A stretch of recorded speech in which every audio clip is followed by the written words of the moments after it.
screen recorder. Page 1738, 202405110, page 44.31 available, 0004, out of list, home, button.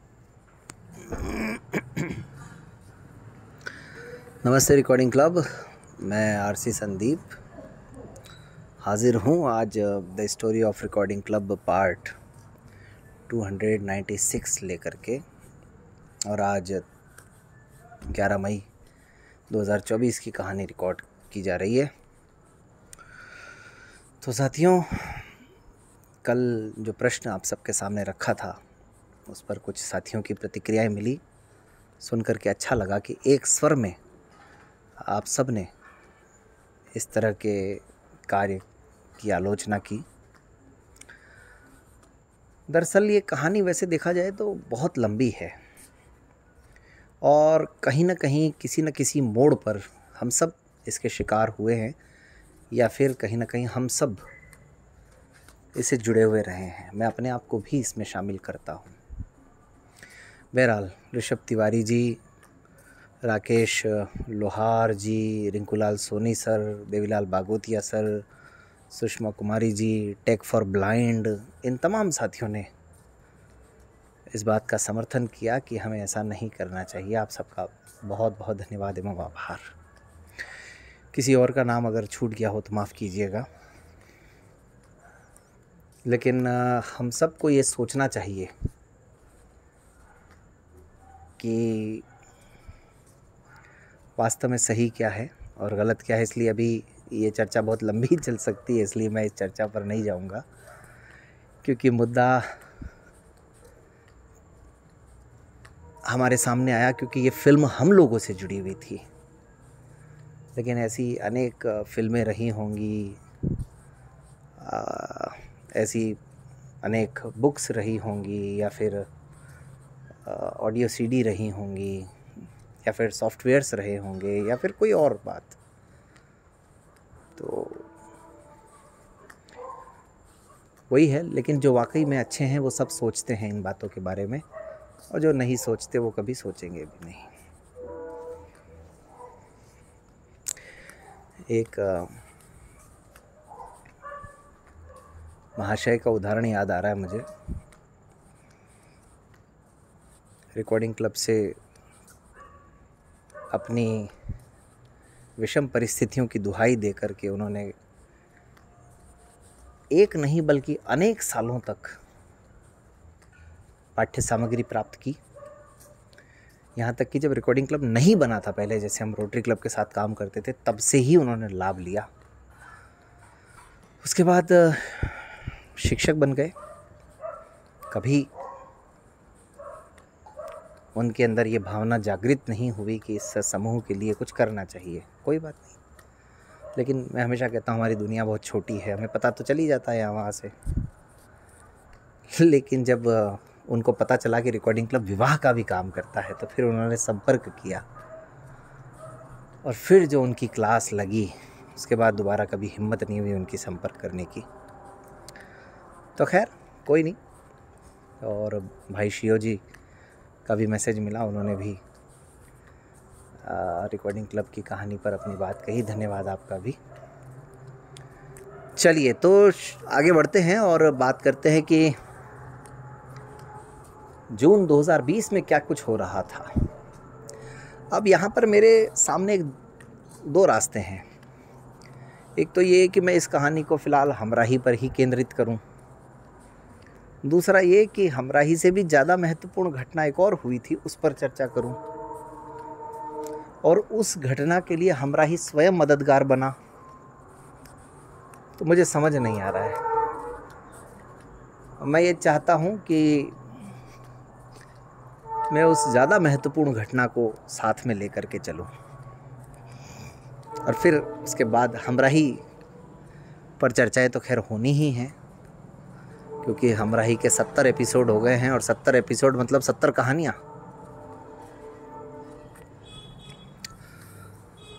तो भाई, जैसा मैंने आपको कल बताया था कि उन दिनों कुछ कुछ सेशन करना शुरू कर दिया था हम लोगों ने जूम पर, लेकिन वो लाइव नहीं हो पा रहे थे। और उन सेशंस में लोग भी जुड़ रहे थे, लोगों को अच्छा भी लग रहा था। ऐसा ही एक सेशन आयोजित हुआ, शायद आत्मचिंतन के लिए, शांति, या कुल मिलाकर के मेडिटेशन से जुड़ा हुआ एक सेशन था। और जाहिर है मेडिटेशन से जुड़ा हुआ था तो फिर अगेन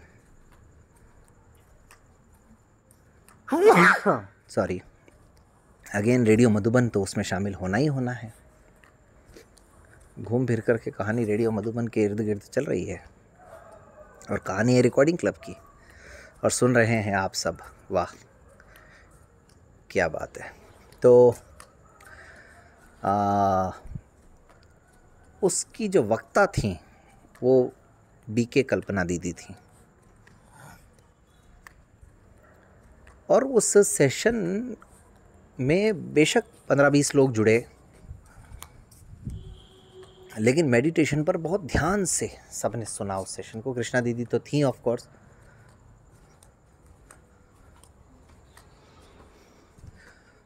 और उस सेशन में कल्पना दीदी ने तमाम बातें बताई, और सेशन के बाद लास्ट में लोगों ने बहुत ही तल्लीनता के साथ सवाल जवाब किए, और उन सवालों के भी उन्होंने बहुत अच्छे जवाब दिए। मुझे याद है उसमें हमारे शिवशंकर कपूर जी की श्रीमती जी ने भी सवाल किए थे, और काफ़ी लोग उसमें जुड़े हुए थे।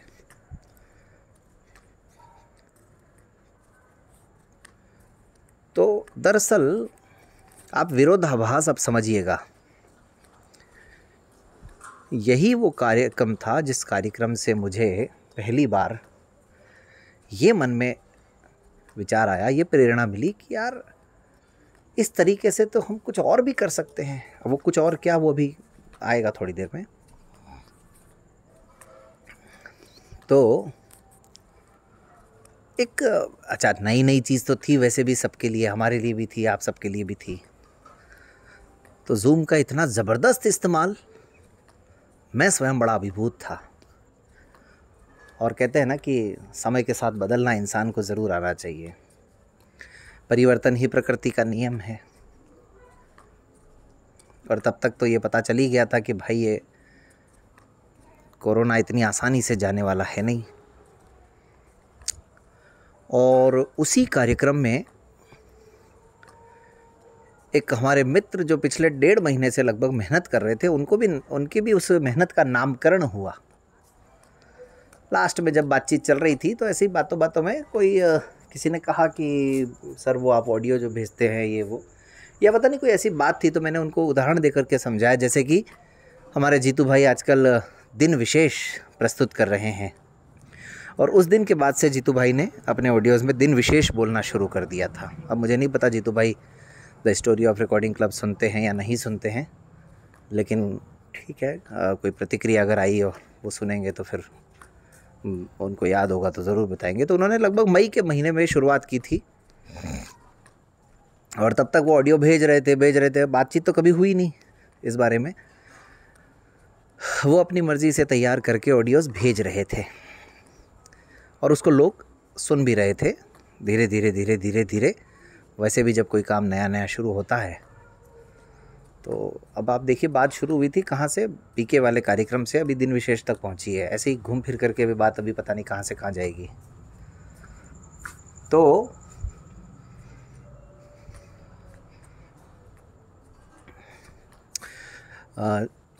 उस दिन के बाद से जीतू भाई दिन विशेष के नाम से वो प्रस्तुत करने लगे। अब उस कार्यक्रम में जैसा कि मैंने कहा, ये प्रेरणा मिली कि यार क्यों नहीं इस तरह की सुविधा का लाभ उठा करके लोगों के विवाह के लिए भी कुछ किया जा सकता है। और अगर कुछ किया जा सकता है तो फिर ये काम हम लोग क्यों शुरू ना करें। वैसे भी छुट्टियों के दिन तो चल ही रहे थे, सोचने समझने के लिए, तैयारी के लिए समय भी पर्याप्त था। अब बस ये बात जब मेरे दिमाग में उस दिन घर कर गई और मैं कार्यक्रम होने के बाद पूरे दिन भर उस बारे में सोचता रहा। अच्छा, अब ये बात क्यों आई दिमाग में, ये भी मैं आप सबको बता देता हूँ। वो कोई निराधार नहीं थी, मैं पहले भी बता चुका हूँ, आज फिर दोहरा रहा हूँ। सबसे पहले संभवतः 2018 में जनवरी फरवरी के महीने में हम लोगों ने रविवारीय परिचर्चा में विषय रखा विवाह को लेकर के। उस दिन अब तक के सबसे ज़्यादा मैसेजेस आए। कुछ ऐसा ही था, सही जीवन साथी की तलाश या सच्चे जीवन साथी की पहचान, ऐसा कुछ टॉपिक था वो। और ऐसा नहीं कि एक जगह से, पूरे देश से मैसेजेस आए। अब आप बात समझना, 2018 से शुरू हो रही है कहानी। उसके बाद में हम लोगों ने आबू कन्वेंशन में 2019 में कोशिश की कि एक सेशन रखा जाए, और वो आनंद फानंद में मैंने इसी कहानी में आपको सुनाया कि रातों रात वो सेशन तैयार हुआ कि वैवाहिक जीवन की चुनौतियाँ, जिसमें मैंने आप सबको बताया था अजीत बाराटके जी और चेतना मूले जी और राजकुमार रघुवंशी जी, विनोद गढ़वाल जी, कर्मवीर भाई, ये सब उसमें थे। और वहाँ भी जीतू भाई ने भरपूर सवाल पूछे थे। अब जीतू भाई को भी ज़रा दिमाग में रखिएगा, तो क्योंकि जीतू भाई भी अभी केंद्र बिंदु में आने वाले हैं ना, इसलिए दिन विशेष से शुरुआत हो गई है। तो उस कार्यक्रम में भी उन्होंने अपने अनुभव भी बड़े भरपूर तरीके से साझा किए थे, तो वो दिमाग में मेरे था ही था कहीं ना कहीं। 2019 की बात बता रहा हूँ, मई 2019 की। चीज़ें कैसे आगे चल करके देखिए हमारे काम आती हैं, वो समझिएगा। उसके बाद में 2020 के महीने में, वो शायद फरवरी का महीना, 2020 के साल में फरवरी का महीना रहा होगा, पता नहीं, जब कोरोना ठीक से शुरू भी नहीं हुआ था। तो मुझे एक मनीष हैं बिहार से, आजकल मुझे नहीं पता उनकी क्या स्थिति है, जॉब में तो थे ही खैर वो। तो मनीष का मुझे मैसेज मिला कि यार सर शादी करनी है, आप लोग विवाह के लिए भी कुछ करते हैं क्या?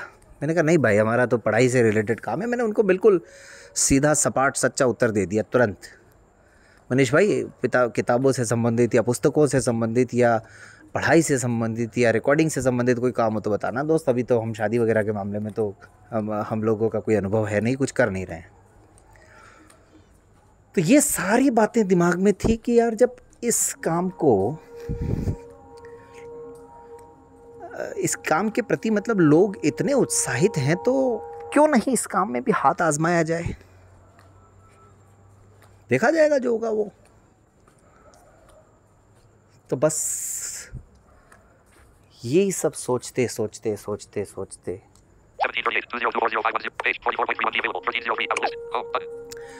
दिमाग में ये बात आ गई कि अब इसी ऑनलाइन प्लेटफॉर्म का लाभ उठाते हुए, ठीक है, कुछ ऐसा करें जिससे लोगों के विवाह संबंधित समस्याएं दूर हो जाएं। लेकिन करें तो करें कैसे? जैसा कि मैं हमेशा कहता हूं, मेरा अनुभव सिर्फ इतना था कि काम की गंभीरता कितनी है, लेकिन काम की कार्य प्रणाली कैसी है वो मेरा अनुभव तो कतई नहीं था। और ऐसे में सोचते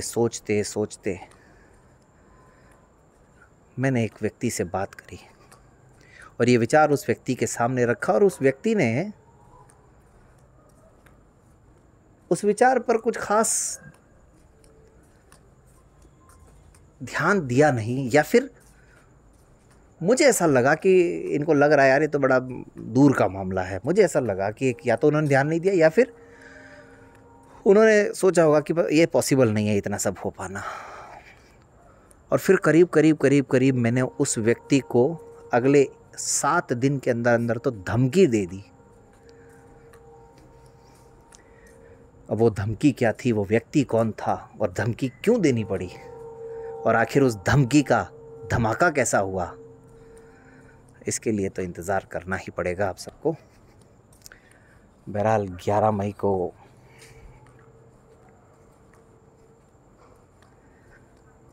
हाँ, स्माइल बुद्धा याद होगा आप सबको, 1998 पोखरण राजस्थान की रेगिस्तानी तपती धरती परमाणु बम के विस्फोटों को सहन करने के लिए इससे ज़्यादा मुफीद जगह कोई और हो नहीं सकती थी, तो भारत पूरी तरह से परमाणु के क्षेत्र में आत्मनिर्भर बन गया। और दोस्तों, मुझे नहीं पता हम लोग जनसंख्या विस्फोट पर कितना मनन चिंतन करते हैं या नहीं करते हैं। मुझे नहीं पता आप लोगों को हमारे इतिहास के बारे में कितनी जानकारी है, यानी हमारे इतिहास के बारे में, हमारे मानव की उत्पत्ति के इतिहास के बारे में। लेकिन आप सोचिएगा ज़रूर, 1 अरब यानी 100 करोड़ जनसंख्या हमारे देश की हुई थी 11 मई सन 2000 को, जब दिल्ली के अंदर एक बच्ची का जन्म हुआ था और जनसंख्या घड़ी ने इस बात की सूचना दी थी, उस बच्ची को घोषित किया था 1 अरबवीं बच्ची। और मान लेते हैं कि हम लोग 5000 साल से भारत में हैं, तो यानी 1 अरब होने में हमें 5000 साल लगे, उदाहरण के लिए। और अभी 2024 चल रहा है और करीब करीब 1.45 यानी 1 अरब 45 करोड़ तो हम हो चुके हैं। यानी 2 अरब तक पहुंचने में आप समझिए करीब करीब हमें 20-25 साल और लगेंगे। और तब मंजर कैसा होगा, क्योंकि संसाधन सीमित हैं, जनसंख्या असीमित है, और फिर उसका परिणाम कितना भयावह हो सकता है ये आप और हम कल्पना भी नहीं कर सकते। तो बस यही कुछ बातें हैं, आप लोग विचार कीजिएगा और बताऊंगा फिर धमकी और धमाके के बारे में। धन्यवाद।